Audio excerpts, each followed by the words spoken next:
गंजून जाण्यापेक्षा झिजून गेलेलं केव्हाही चांगलं. गंजून जाणाऱ्याला आम्ही लोखंड म्हणतो, तर झिजून जाणाऱ्याला आम्ही चंदन म्हणतो. लोखंड व्हायचं की चंदन हे आपल्यावर अवलंबून आहे, परिस्थितीवर नाही. सगळ्यात महत्वाची गोष्ट आहे, काही गोष्टी असतात, कमतरता असतात. एखाद्याला नैसर्गिकरित्या उंचीच कमी मिळते, मग त्याने काय करायचं? उंची कमी आहे म्हणून रडत राहायचं. सचिन तेंडुलकरची सुद्धा उंची कमीच आहे ना, रडत नाही बसला. त्यांनी त्या कमी उंचीला स्वतःचं बरं स्थान बनवलं आणि जागतिक कीर्तीचा फलंदाज झाला. उंच असणाऱ्या फलंदाजापेक्षा कमी उंची असणाऱ्या फलंदाजाला आउट करणं केव्हाही कठीण. तरी अचूक वापर केला आणि स्वतःच्या कमतरतेला बरं स्थान बनव. काय कमतरता आहे तुमच्या? गरीब आहे आणि उत्तम आहे ना, मग संधी आहे श्रीमंत व्हायला. नाही, जरा मला बुद्धी कमीच आहे, चांगला आहे ना, स्मरणशक्ती वाढवायला केवढी मोठी संधी आहे ना, दिसायला जरा आणि उत्तम आहे ना, मग व्यक्तिमत्व घडवायला केवढी मोठी संधी आहे तुला. अडचणी कशा व्यक्त करत राहता? कसल्या कमतरता काय? कधीतरी आपण शांतपणे विचार केला पाहिजे. स्वतःला ओळखा, काय काही नसतं कुणात कमी जास्त, काही विषय नाही. हा, एखादा अलौकिक गुण जरूर असतो. काहींना कळतं, काहींना कळतच नाही. जगातलं सगळ्यात श्रीमंत ठिकाण जर कुठलं असेल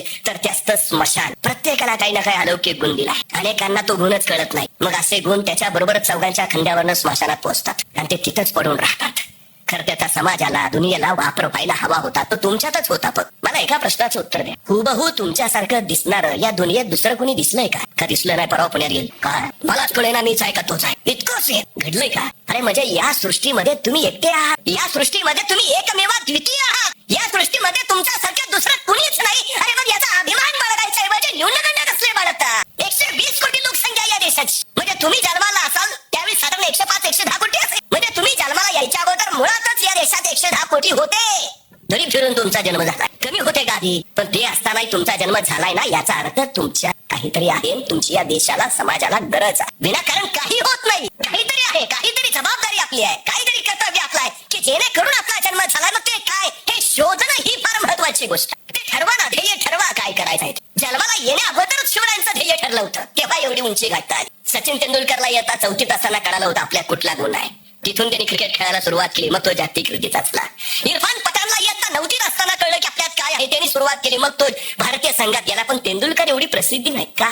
सुरुवात उशिराच. जेवढ्या लवकर सुरुवात कराल ना, तेवढ्या लवकर शिखरावर, सर्वोच्च शिखरावर पोहोचाल. ओळखा काय, शोधलंय का कधी? खरं तर मुळात काय झालंय, एज्युकेशन हा 3 लॅटिन शब्दापासून बनलेला शब्द. शिक्षण, एज्युकेशन, एज्युकेरे, एज्युकेअर आणि एज्युकेट या 3 शब्दापासून. म्हणजे काय तर विद्यार्थ्यांमध्ये सुप्त गुण शोधणं, त्या सुप्त गुणांचं योग्य संवर्धन करणं आणि संवर्धित झालेल्या त्या योग्य गुणांना योग्य व्यासपीठ मिळवून देणं, या 3 क्रिया जिथे एकत्रित घडतात त्याला शिक्षण, एज्युकेशन असं म्हटलं जातं. दुर्दैवानं आमच्या देशामध्ये एज्युकेशनची ही व्याख्या कधीच कृतीत येत. आम्ही सुप्त गुण शोधत नाही, शोधलेल्या गुणांना संवर्धित करत नाही आणि व्यासपीठाचा तर विषयच. आमची अडचण नेमकीची आहे, एखाद्यामध्ये अलौकिक गायनाचे सूर असतात पण त्याला आम्ही गणिताचे प्रमेय सोडवायला बसू. एखादा उत्तम खेळाडू पण त्याला इतिहासाच्या सनाव्या पाठ करायला सांगतो. एखादा अभ्यासच हुशार असतो पण त्याच्या आईच्या डोक्यात पक्क तू इंडियन आयडॉल झाला पाहिजे. आमच्याकडे जेवढी नैसर्गिक गुणांची हेळसांड होते ना, तेवढी दुसरीकडे कुठंच होत.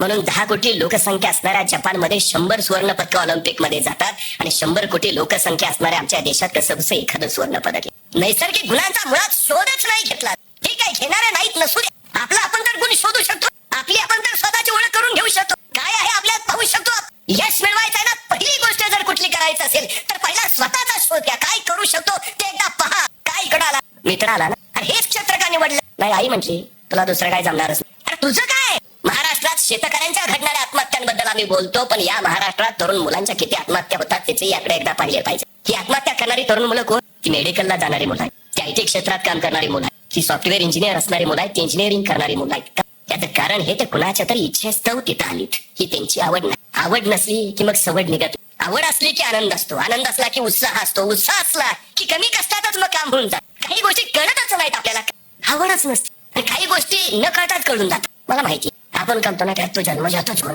अरे जन्मजात कुठला, त्याच्यात दिलेला तोच अलौकिक गुण. तो काय आहे तो पाहणं ही फार महत्वाची गोष्ट आहे. काही लोकांना शाळेत असताना कळतं आपण काय करू शकतो, ते तिथनं त्या गुणांचा विकास करतात. काही लोकांना महाविद्यालयात गेल्यावर कळतं आपल्यात कुठला गुण आहे, ते तिथनं धडपड चालू करतात. काही लोकांना नोकरी लागल्यावर कळतं आपल्यात कुठला गुण आहे, ते तिथनं प्रयत्न सुरू करतात. काही लोकांना लग्न झाल्यावर कळतं आपल्यात कुठला गुण आहे, ते तिथनं काय होत आहे का पाहतात. काही लोकांना मुलं झाल्यावर कळतं आपल्यात कुठला गुण आहे, ते तिथनं मुलांबरोबरच कृती सुरू करतात. काही लोकांना वय झाल्यावर कळतं आपल्यात कुठला गुण आहे, ते तिथनं आता काय जमतंय का पाहतात.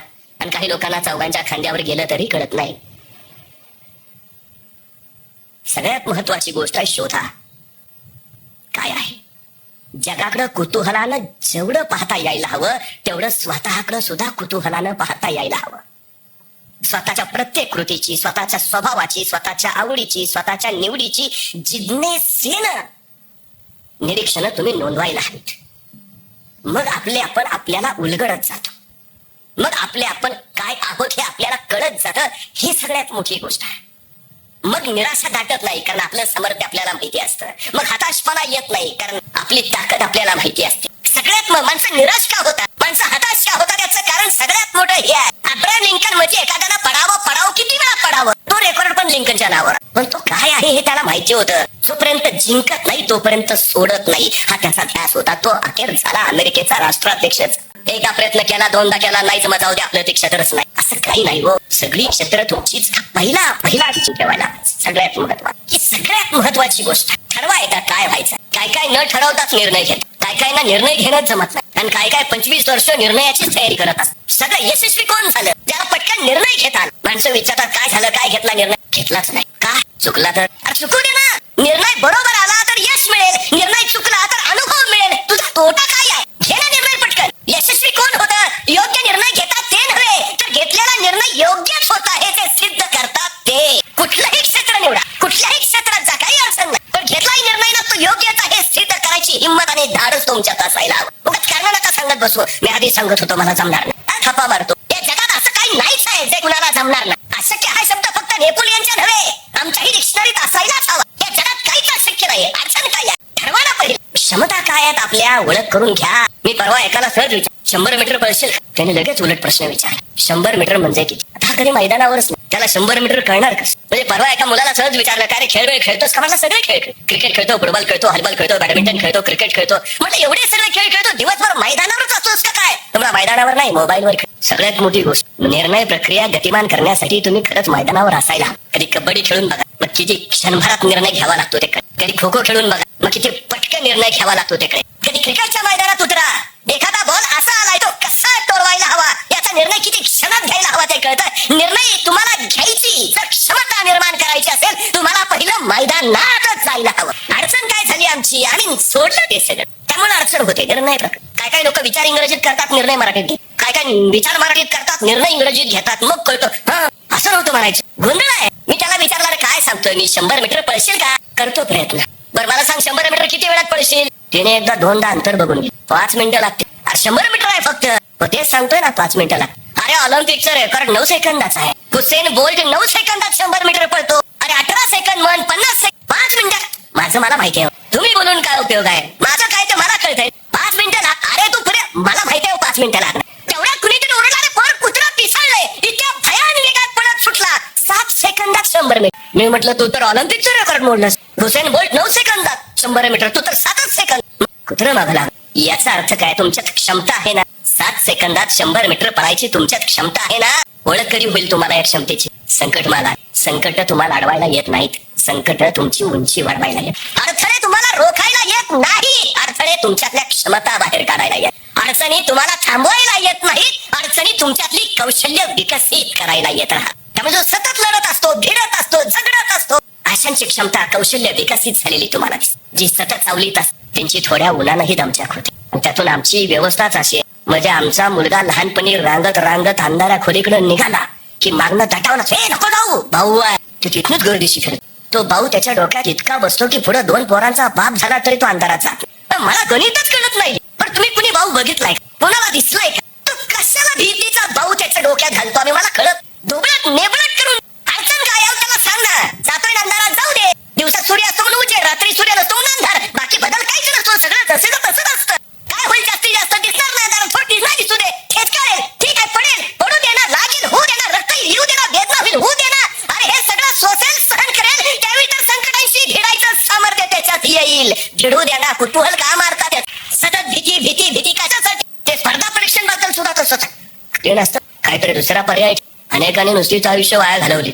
आता एसटी ड्रायव्हर कुणाला सांगता कलेक्टर व्हायला निघालाय, कशासाठी. क्षमता प्रत्येकात आहे, सामर्थ्य प्रत्येकात आहे. एकतर पहिली ओळख करून घ्या, एकदा सामर्थ्याची ओळख झाल्यावर त्याला विकसित करायला लागा. आणि दुसरी महत्वाची गोष्ट मी सातत्यानं सांग, कुणाचं फार ऐकू ना. मला एक सांगा, अभ्यास कोण करणार, परीक्षेला कोण बसणार, पण नोकरी पुढे कोण करणार. त्याचं ऐकायची काय, बुद्धी तुमची, कष्ट तुमचं, धडपड तुमची, त्यात अडचण काय झाली आपल्याला सवय उसरले विचारायची.